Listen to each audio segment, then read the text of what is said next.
You are listening to Adoptees On, the podcast where adoptees discuss the adoption experience. This is Season 3, Episode 7, Kristen. I'm your host, Haley Radke. Today I welcome Kristen Garafo to share her story. Kristen discovered adoption had a deeper impact on her life than she originally realized. She shares some incredible moments of clarity she's had along the way and about the impact acting, singing, and yoga have had on her healing journey. We wrap up with some recommended resources, and as always, links to all of the things we'll be talking about today are on the website adopteeson.com. Let's listen in. I am so pleased to welcome to Adoptees On, Kristen Garafo. Welcome. Hey. I'm so excited. Did I get it? Did I get it right?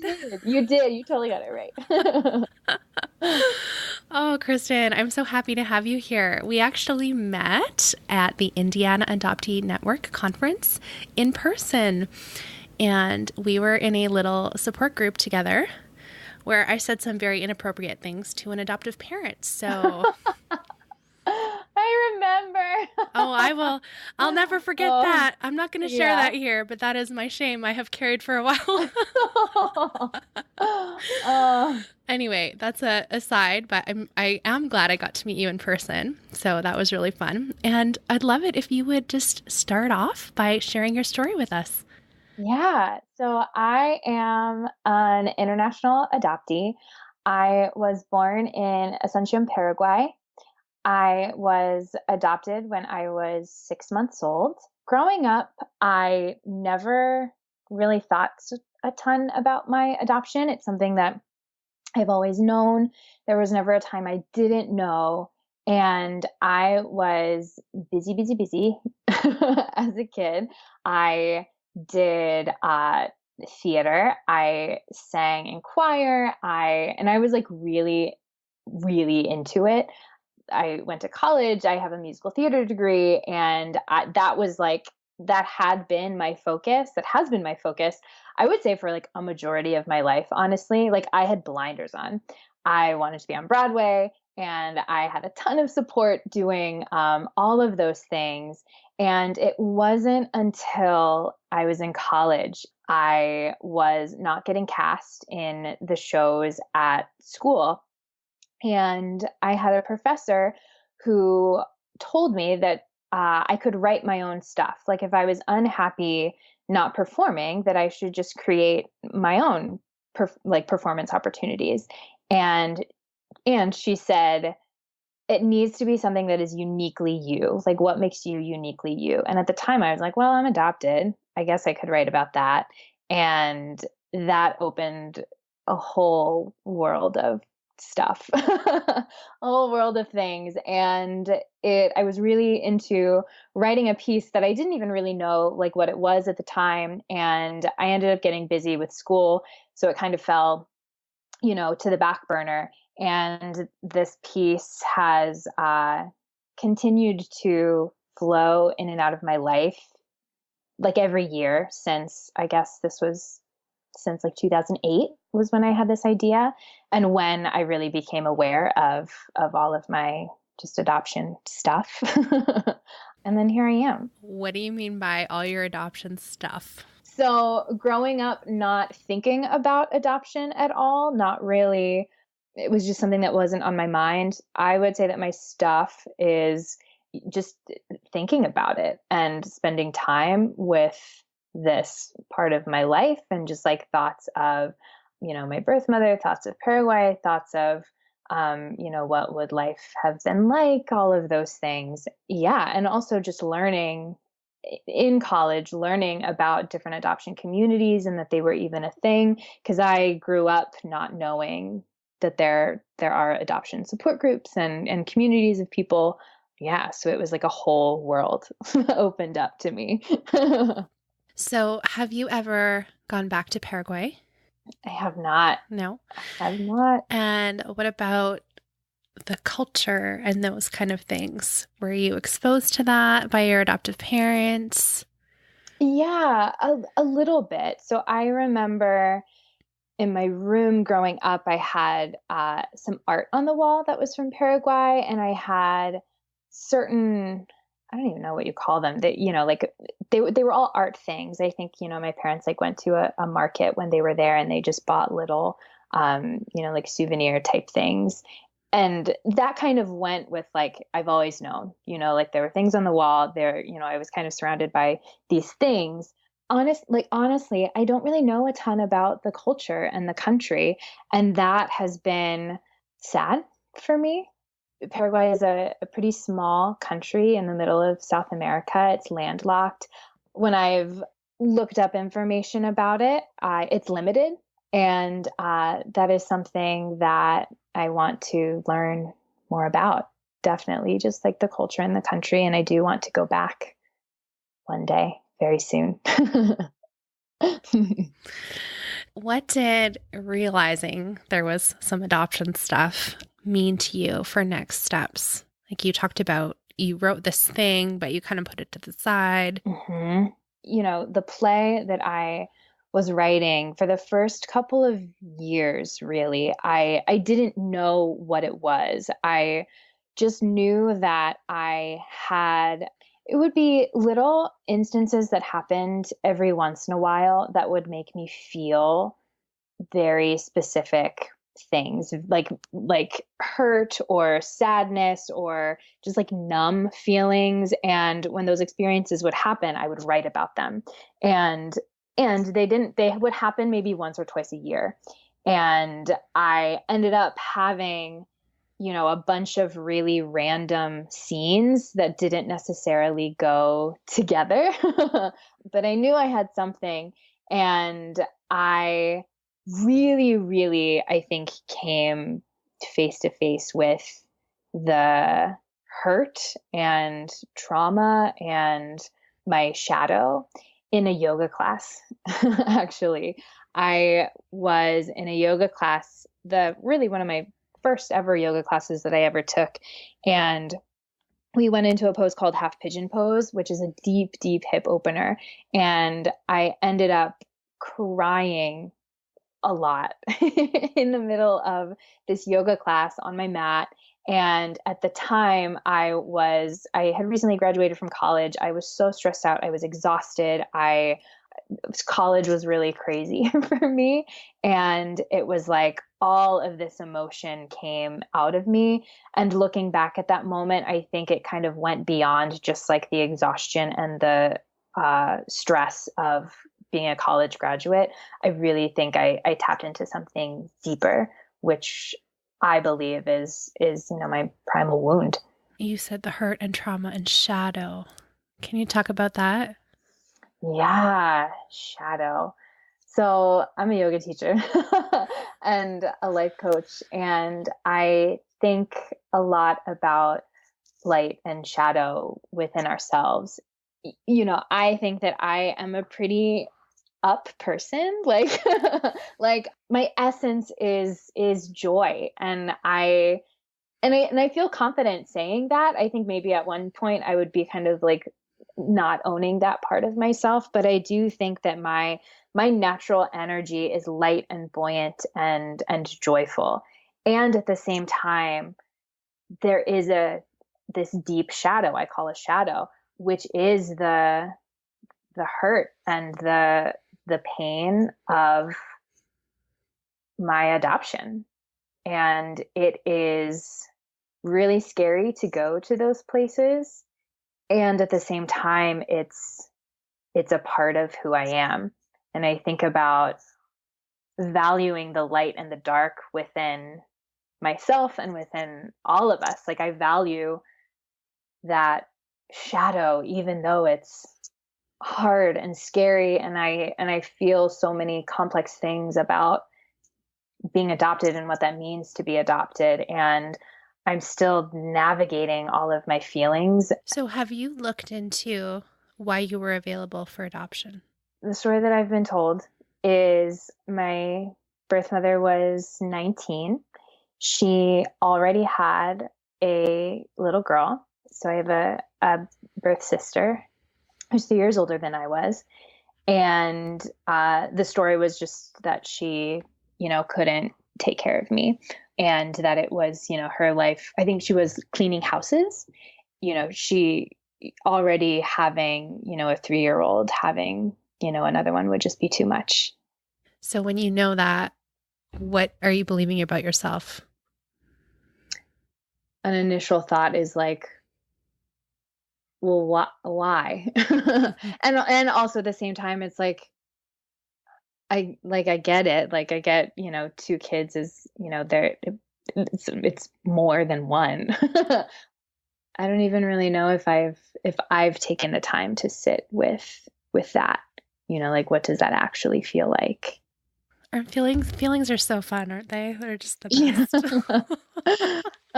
Yes. You had this moment on the yoga mat of feelings, and we're kind of opened up to thinking about maybe there's more to this adoption thing. You have all these scenes written, but they're disjointed. Let's go back to that. Yeah. Well, and I would love to talk about an experience that I had that made me take my place seriously. I think before it was just a thing that I was doing that was maybe going to be something, but I didn't really know. And it wasn't until I took a trip to Costa Rica.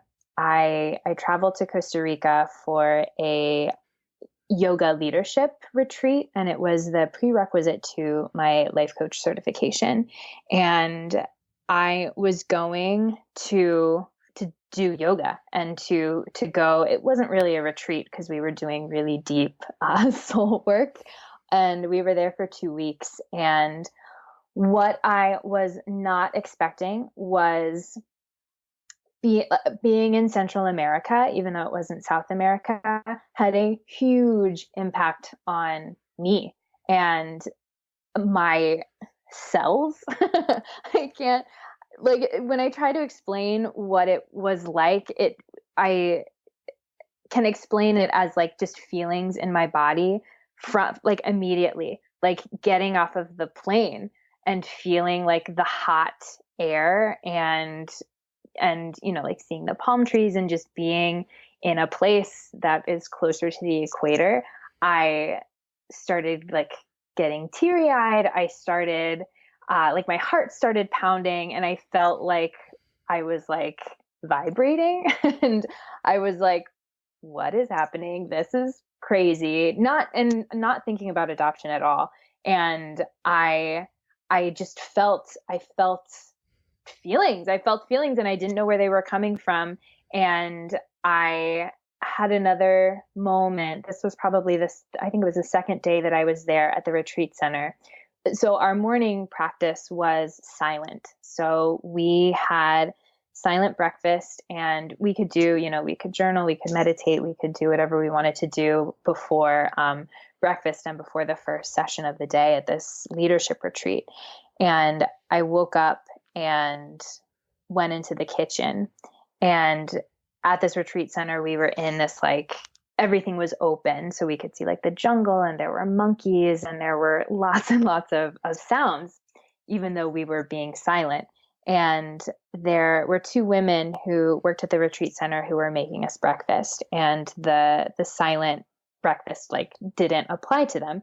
So they were speaking Spanish to one another as they were cutting up fruit. They were cutting up fruit. And I remember sitting and looking out into the jungle and hearing all of these monkeys and just like nature sounds, and hearing these 2 women speaking Spanish to one another, chopping fruit, and like hearing the knife on the table and just like kitchen sounds. And I started weeping.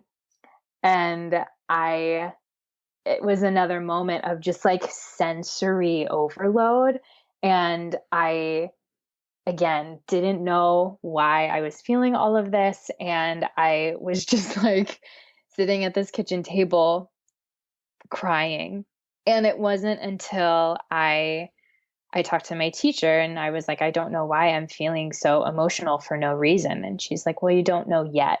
And when I actually figured out why I was feeling all of this stuff, is we ended up doing a meditation on being in the womb. And Oh, I had never thought about that. I had never thought about my time in the womb. And I was like, oh, okay. Like, this is it. This is it. And coming back to the play, like, why? And also just like life, all of it kind of came together. And I realized that my story and this part of my life is so, so important and is part of who I am. And also, I think of myself like as a storyteller and as an actor, that's also a part of who I am. And how I started on my own healing journey with my adoption was actually, so like the end of that retreat, I was like, I am writing this play.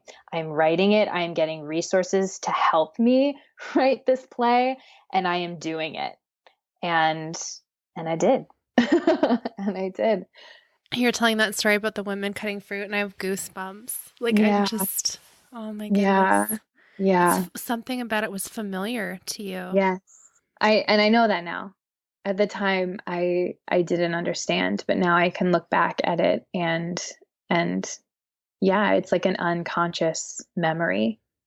It's like a knowing without knowing, but knowing, it's so confusing. But I know you know what I mean. Pre-verbal memories, right? Exactly. Yeah. So after my Costa Rica trip, I decided to really, really buckle down and write this piece. So I ended up falling down a Google rabbit hole, just like Googling one woman, one woman shows. And I ended up finding a woman named Tanya Taylor Rubenstein. And Tanya Taylor Rubenstein is in Santa Fe, New Mexico.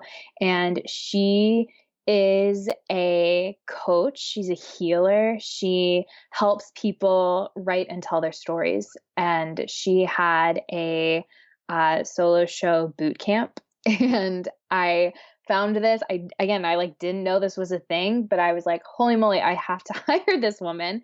So I ended up calling her and I flew to Santa Fe, New Mexico. I spent a couple days with Tanya, and that was the first time where I was able to take all of these scenes that I had written and I actually tossed them out the window since I had been in Santa Fe, and we kind of started over. And it was really amazing because I was able to. We didn't even write. I don't remember. I think it was 4 days.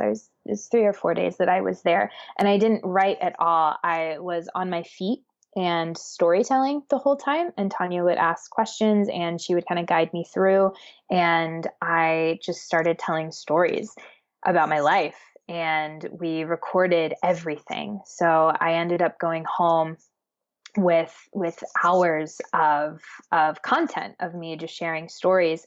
And once I got home, I was able to transcribe some of those stories and put them together with a beginning, a middle, and an end. And ultimately what the play has turned into, it's called Hi, My Name is Kristen. And it is my story from birth to my early 20s, like right after college. And it is my life as a series of auditions. And yeah, and it explores my life as a performer who is also adopted. It explores my feelings with rejection, with acceptance, with my strong desire to please as a performer and also as an adoptee. And all of those things are heightened because of my adoption. And that's the piece. That's amazing. And I'm just thinking about adoptees as performers. Can you talk a little bit more about that? I was actually inspired. What brought the play together for me was reading the Primal Wound for the first time. And honestly, as I was reading it, I mean, we all know that that's a pretty tough read. It's a pretty tough read. And as I was reading it, I was like, I don't really know if this applies to me. Like I don't know, but I kept reading, and until I got to a point it was like a small little paragraph, and it said something like, if your child isn't showing like anger, loneliness, or like, I'm not sure exactly what it said, but she's like, but if it's the opposite, like if your kid is perfect and follows the rules and in general seems like very like happy and eager to please, the wound is still there. It's just showing up in a different way. And it's an unconscious fear of being rejected. And I read that and I was like, like my heart stopped. And I was like, oh, I get it. I was like, that's me. That's me. And just thinking about like adoptees as performers, it's wanting to please, it's wanting to be perfect, it's wanting to not upset, it's wanting to not offend, because we don't want to be rejected again. It was an interesting career path that you chose. I know. Always having to audition. I know, right? I know right? you've shifted, but I mean, that's... I didn't pick it. Like I remember, especially growing up, like I love to sing. And the first musical that I was ever in was Snow White and the Seven Dwarfs in 4th grade. And like, that was it. Like I did it and I was like, done. I'm doing this forever. Like I loved it so much. And, like as I got older, and this is kind of what happens in the play, is that it gets more serious, and I put so much pressure on myself to do well and to succeed. And I think it was not only me, but hearing like adults say like, you're so talented, you're so great, you like, we love you, and all of that, and hearing that and being like, yes, I need that to be worthy. It was almost like, I'm thinking of, this is totally random, but I played Annie in 8th grade, and like I totally didn't put the 2 and 2 together until I was writing my piece, until I was writing Hi, My Name is Kristen. I was like, I played Annie in 8th grade, and like, I don't know, it's so silly. I don't know. I mean, I said, what a career you chose or whatever, but you just loved it. That's who you are, and you want to sing and perform. And so what has that led you to? Tell me more about that. Yes. I live outside of Washington, D.C., and I've been a professional actor here in D.C. Since 2010-ish. And it's interesting because living the actor lifestyle is hard. It's hard because you have to audition all of the time. There is no real job security. It's going from show to show to show. And honestly, as I have lived that life, but also at the same time, I was teaching yoga. I got my life coach certification, and the more that I leaned into that world and taking care of my body, taking care of my heart, I realized that the actor lifestyle I realized it's hard and maybe not for me, at least at this point in my life. And at the same time, that doesn't take away, my love of performing, my love of storytelling, my love of singing and music. And what it means to me now is I am still performing. I'm still creating music, just on my own terms. I don't think I ever want to audition again. And I want to just be empowered to create my own stuff. Yes. Well, I had written down when you very first said this, one of your teachers, create your own opportunities. Yeah. And so you've written your one-woman show for you, Mm-hmm. right? Mm-hmm. For you to perform. And can we talk a little bit about plays, theater, and what it's like for an audience member to experience these things? So when I was in Indiana with you, Brian Stanton performed Blank, and I basically was dead because it was so amazing. I went to the Cub retreat, the Concerned United Birth Parents retreat, and they had a performance. It was a reading of the Lord of the Underworlds, Home for Unwed Mothers by Louisa Hill. You know, I sat through both of those performances and I was riveted. And I cried and I felt all of the empathy for the characters and experienced just like this crazy ride of emotions, you know, the sadness and anger. And I shared with a couple of my friends who missed out. They didn't come to the play. They were doing something else. And I was like, it was so powerful. Like, I can't believe you missed it.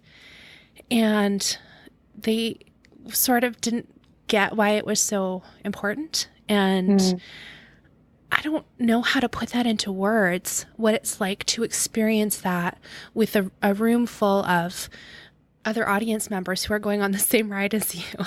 And do you have words for that? Like, what does that mean for you?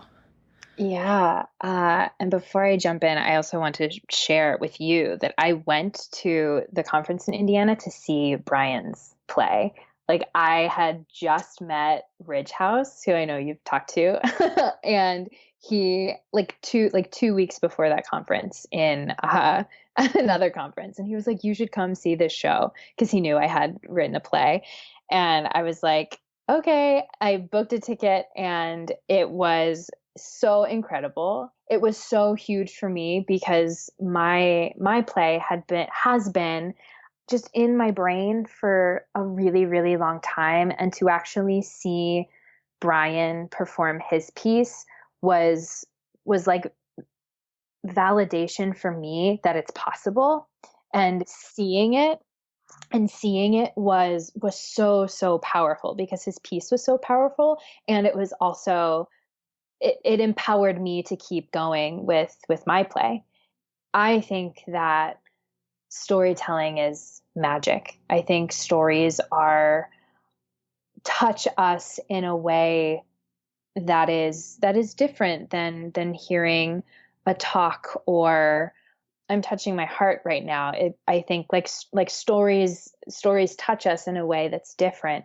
And I think specifically with theater and being in a room with other people and having like other real life human beings in front of you telling a story, that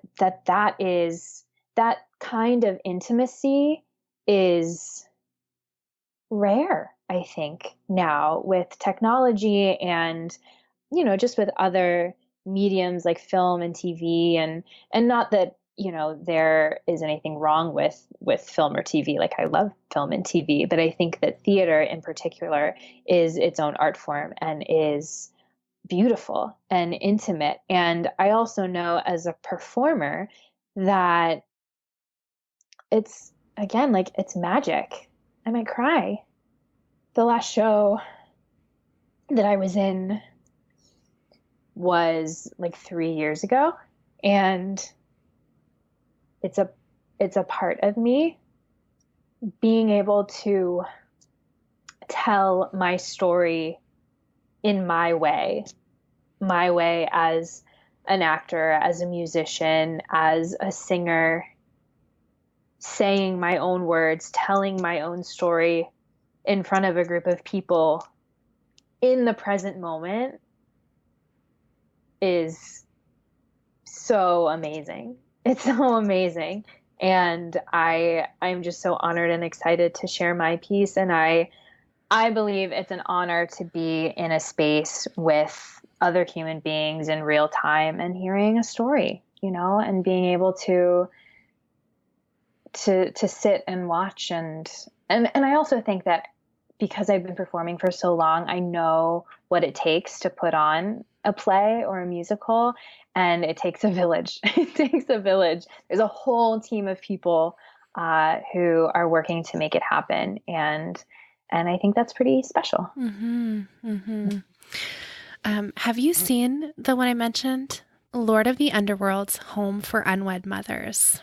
Yeah, I've never seen that one. Okay, so it's actually not written by an adoptee or a birth mother. It's written by the playwright is Louisa Hill. And I actually was messaging with her because I was telling her how incredible I thought it was. And I was like, are you an adoptee? And she said, no, but I have a few friends who are adopted. And I read The Primal Wound and some other books about adoption because she nails it. Like, it's incredible. The first act is all from the birth mother's perspective. And we're talking baby scoop era, where they sent the mothers away to a home and they had no choice. They had to give their babies away. And when they hesitate and they want to keep the baby, they're like, okay, well, here's your bill. So, their hands are tied basically. And then the second half is the adoptee perspective. So during the first act, there was two older ladies sitting next to me and they were birth mothers. And, the one would nudge the other one. That's what they said to me. And when they're experiencing the unwed mother's home, they were just so moved. And I was too, right? Like there is something magic, as you say, about being in person and experiencing it together. What other words can you say about that? Yeah, right? yeah. Well, and I think how, you can see and hear your story and someone else's story. And I think that's also magic because that means we're not alone. We're not alone. And who doesn't need that reminder? Yeah. Well, that's a big part of why I created the podcast, was this platform for people to share their stories. Exactly. So that people can listen and think, oh my goodness, I'm not the only one who has these weird and crazy thoughts that I've never said out loud before. Yes, totally. Oh, yeah. Yeah, I think writing my play has been immensely healing. Telling my story has been really, really healing because I think, like what you just said, it's like having these thoughts that we've never really said out loud. I think there is power in owning our stories. There is power in being able to speak these things out loud. And my time with Tanya in Santa Fe was hugely healing, and it was the first time, like, we did some crazy stuff. We were talking about the primal wound, like I turned the wound into a character, and it was like, what does the wound sound like? What does the wound say? How does the wound move? What does it look like? And being able to embody that was crazy and amazing and scary. And on all of these things, using your body and using your voice and telling your story is healing, is super healing. My healing continues as I just share this piece with more and more people, which is happening. And it, my piece has taken its time to be birthed out into the world. And I think there was a time where I thought that it was happening too slowly, but now I understand why it's taken this long, because I think if I had performed it when I had finished writing it, that I just wouldn't have been ready emotionally to share and to speak my story. So I've taken my time, and other things that I have done. There is a adult adoptee support group that I go to. I should say once a month. I don't go once a month though.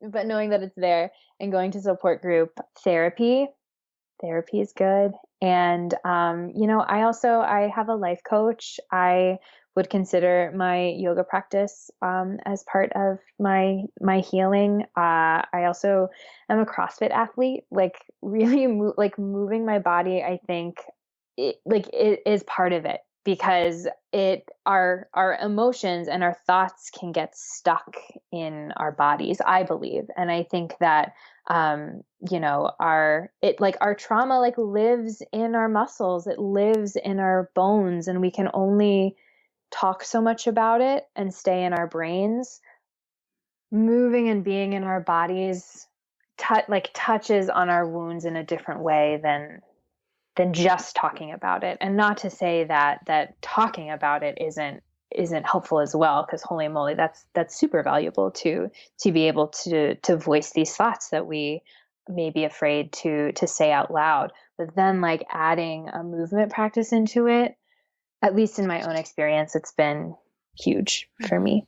Thank you for sharing that. I mean, we have been talking about how creativity in different forms in visual arts and music and in all of these different pieces helps us to express the nonverbal, right? And so movement is just another layer of that. Totally. So well said. Thank you. Okay, so for recommended resources, as you said, you are a musician as well. So you have a couple of songs up on, I found them on YouTube, on Spotify, and where else can we find them?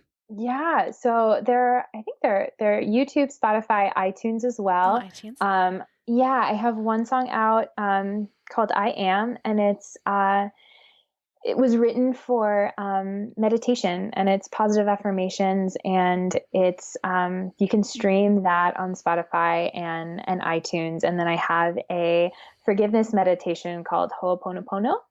It is a Hawaiian forgiveness practice, and that is on YouTube. And there's more music to come. So this is like, songwriting is kind of new for me. And I am excited to just kind of dig more into that. And there's also original music in my play, and Hi, My Name is Kristen. So I have my ukulele. The ukulele makes an entrance in the show. Yeah, music is in my heart. Well, it's so beautiful. And I keep saying this word, but it's so moving as well. In your one woman show. So tell us, are we able to see this? Like, what's happening? Yes. There's a reading of Hi, My Name is Kristen happening on November 5th at 5:30 at a place called Rhizome, DC. It's a community art space in the Tacoma neighborhood of Washington, DC, and tickets are free. Yeah, so that reading is happening very soon, and I want to take the show where it's needed. I have a goal to perform this piece all over the country, where it's needed. So I'm taking this show on the road, and if you're interested, holler at me.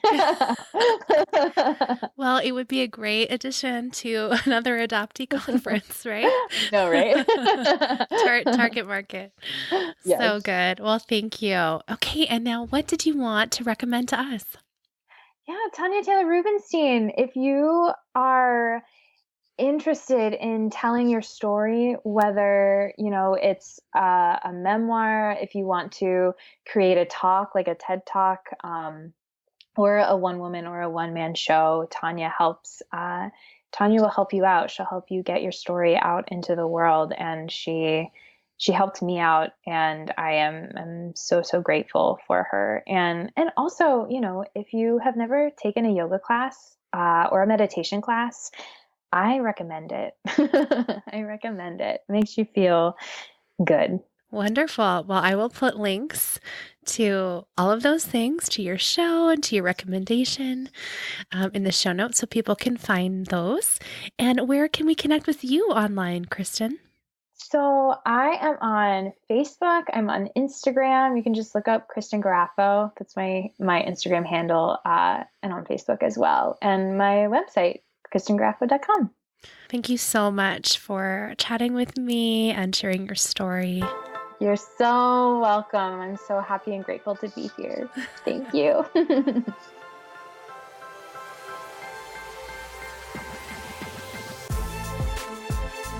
It's November, and that means it's National Adoption Awareness Month.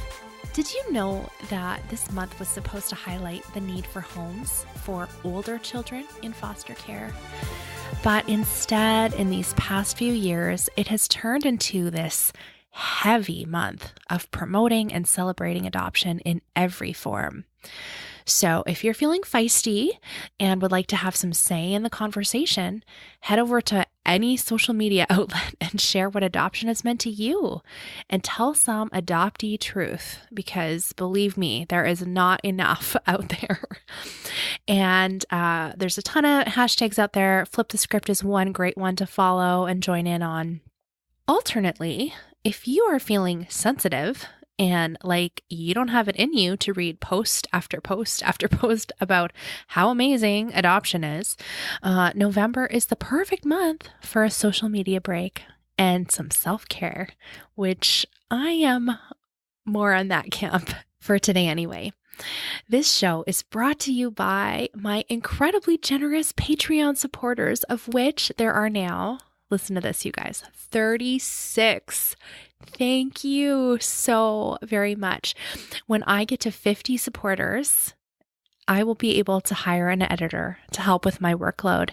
And my dear husband and my tiny kids will be delighted to have some time back with me again. So if you would like to stand with me and these amazing 36 partners that I have, Patreon is this crowdfunding website that takes monthly pledges, and it helps me sustain the podcast. And all the details and how to sign up are on adopteeson.com/partner. Last thing, I always ask you to share the show, right? My husband just got us a Google Home speaker. And did you know if you say, "Okay, Google, play the podcast Adoptees On," it will? Isn't that cool? Try it out. And if you're at a friend's house and they have a smart speaker, maybe you can show them how it works to play a podcast. Thanks for listening, friends, and take good care, especially this month. And let me know if you go check out Kristen's one-woman show. I would love to hear how it is. I wish I could go. Let's talk again next Friday.